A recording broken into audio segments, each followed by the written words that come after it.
Hello everyone.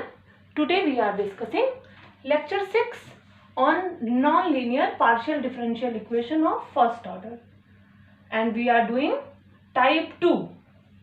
Type 2 में हम ऐसी equations को consider करते हैं जिन partial differential equation में सिर्फ z, p और q होता है। इसका मतलब ये हुआ कि equations में x और y नहीं होते हैं।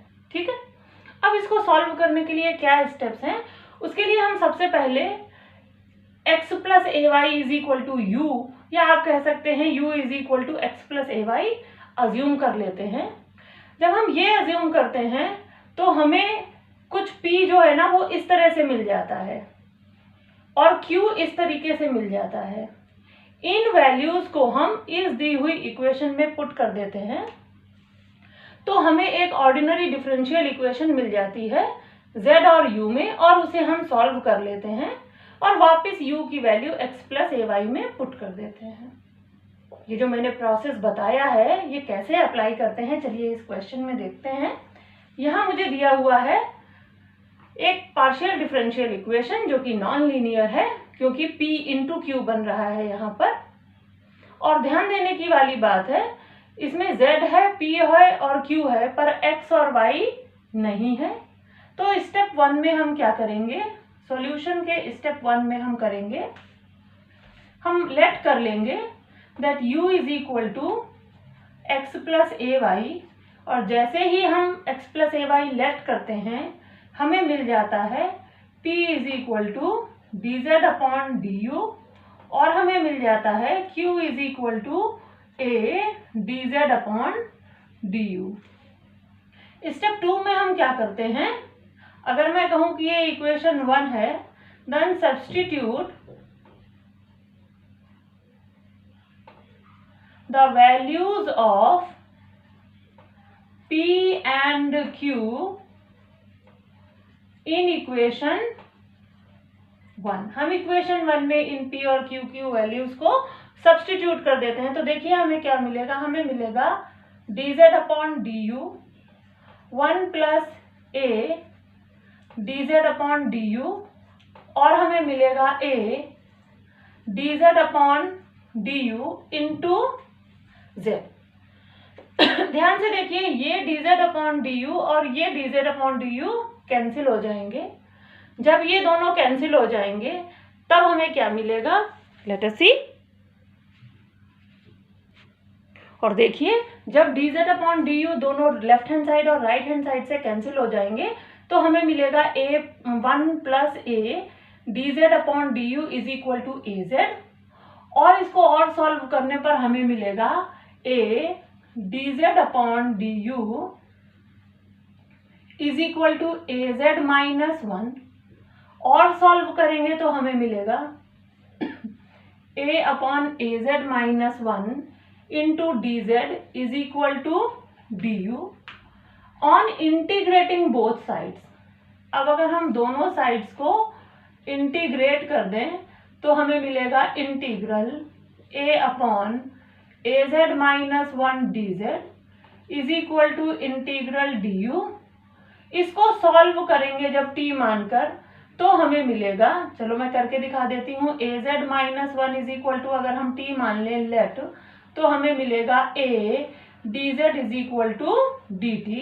तो यहाँ पर रिप्लेस कर देंगे, हमें मिलेगा d t upon t which is equal to integral d u और ये बन जाएगा log t is equal to u plus b क्योंकि हमारे पास a ऑलरेडी है पहले से एज ए कांस्टेंट तो हमने उसे b कांस्टेंट मान लिया प्लस कांस्टेंट ऑफ इंटीग्रेशन और अगर आगे सॉल्व करेंगे तो हमें मिलेगा log ऑफ और ये जो t है कितना माना है हमने माना है ए जेड माइनस 1 तो ये हो जाएगा u plus b and I think this is our answer.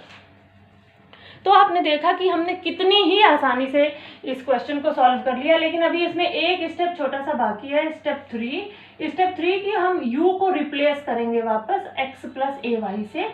तो स्टेप 3 में हो जाएगा log of a Z minus 1 is equal to x plus a y plus b.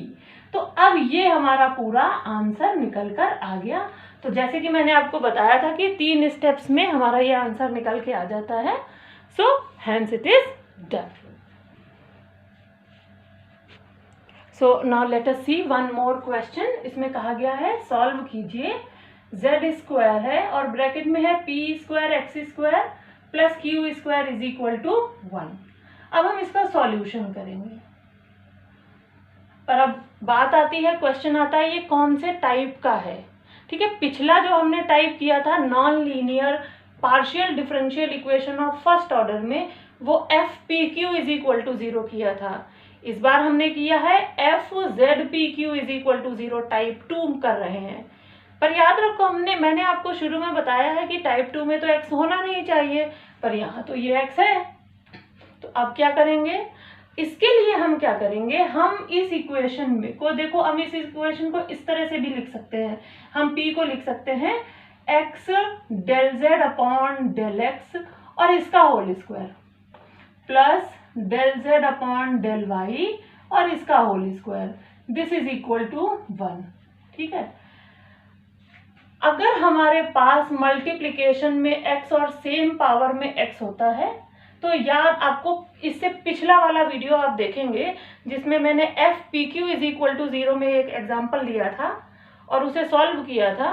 तो उसमें मैंने स्मॉल x को कैपिटल x को लॉग x में कन्वर्ट कर दिया था।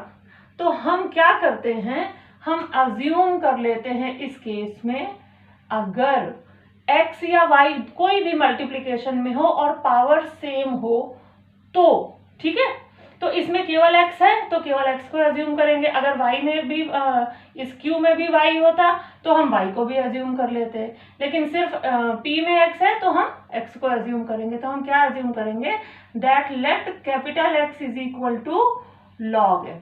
ठीक है, अब अगर ये है और हम इसे डिफरेंशिएट करें तो ऑन डिफरेंशिएटिंग तो हमें क्या मिलेगा, हमें मिलेगा del z upon del x is equal to x of del z upon del x।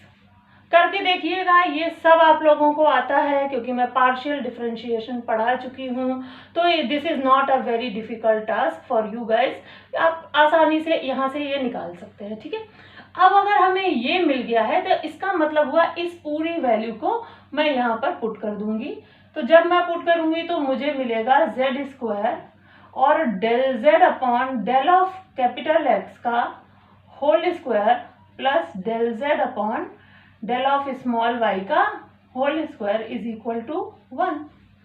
अब जो हमारे पास इक्वेशन आई वो बन गई z square of capital P का square plus q square is equal to 1। अब ध्यान से देखिए कि ये जो इक्वेशन है ये हमारी केवल ZP और Q में है। अब अगर इक्वेशन केवल ZP और Q में है तब हम क्या करेंगे, स्टेप 1 लगा देंगे, इसे मान लेंगे equation number 1।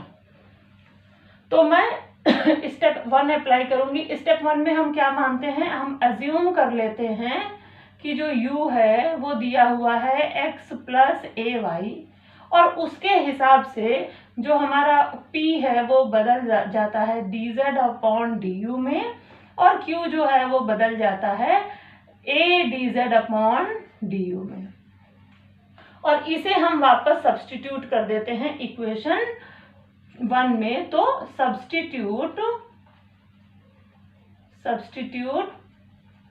The values of capital P and small q in equation 1। जब हम ऐसा करेंगे तो हमें क्या मिलेगा, हमें मिलेगा z स्क्वायर और हमें मिलेगा dz अपॉन du का whole square plus a square dz upon du का whole square is equal to 1।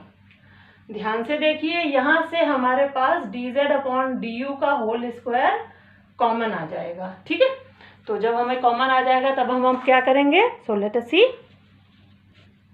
देखिए हमारे पास ये लास्ट इक्वेशन थी। अब इन दोनों से मैं dz अपॉन du को बाहर कॉमन निकालूंगी तो मुझे मिलेगा dz upon du whole square और मुझे मिलेगा into z square 1 plus a square is equal to 1। यहाँ से जब हम सॉल्व करेंगे तो हमें मिलेगा dz अपॉन du का होल स्क्वायर और मिलेगा 1 upon Z square 1 plus a square.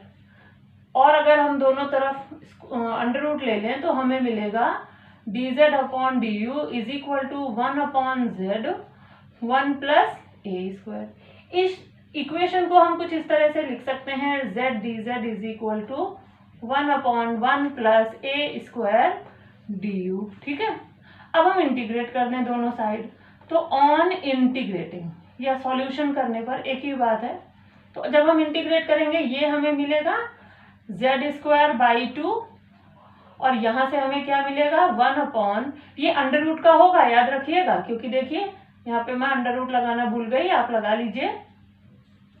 ये 1 अपॉन 2 होगा यानी under root 1 plus a square होगा और इनटू यू आ जाएगा plus b, constant of integration. ठीक है, अब स्टेप ये कौन सा चल रहा था, स्टेप 2 चल रहा था। अब हम स्टेप 3 में क्या करते हैं, u को वापस रिप्लेस करते हैं। So replace u is equal to x plus a y. जब हम u को रिप्लेस करेंगे x प्लस ए वाई से हमें मिलेगा z square by 2 is equal to x plus a y. और याद रखिएगा अभी हम कैपिटल X लेकर चल रहे हैं, हमने जो u माना है वो हमें कैपिटल X मानना पड़ेगा। क्यों मानना पड़ेगा कैपिटल X, क्योंकि हमने जो हमारी इक्वेशन थी उस पूरी इक्वेशन को स्मॉल x से कैपिटल X में कन्वर्ट कर दिया था। ठीक है ना, हमने जो हमारी पूरी इक्वेशन थी उसको स्मॉल x से कैपिटल X में कन्वर्ट कर दिया था, इसलिए अब हमें यहाँ पर u is equal to capital X plus a y मानना पड़ेगा, जो हम शुरू से मानते चले आ रहे हैं। तो ये हमारा हो जाएगा capital X plus a y और डिवीजन में under root 1 plus a square और ये हो जाएगा प्लस बी। अब आपको पता है वी नो या you can say replace capital X is equal to log of small x। तो हमें यहाँ से मिलेगा z square by 2 is equal to log of x plus a y upon ये जो log of x plus a y है वो एक साथ है, ये दोनों आपस में ब्रैकेट में नहीं है याद रखिएगा, plus under root 1 plus a square plus constant of integration. और ये हो गया हमारा answer of the given partial differential equation.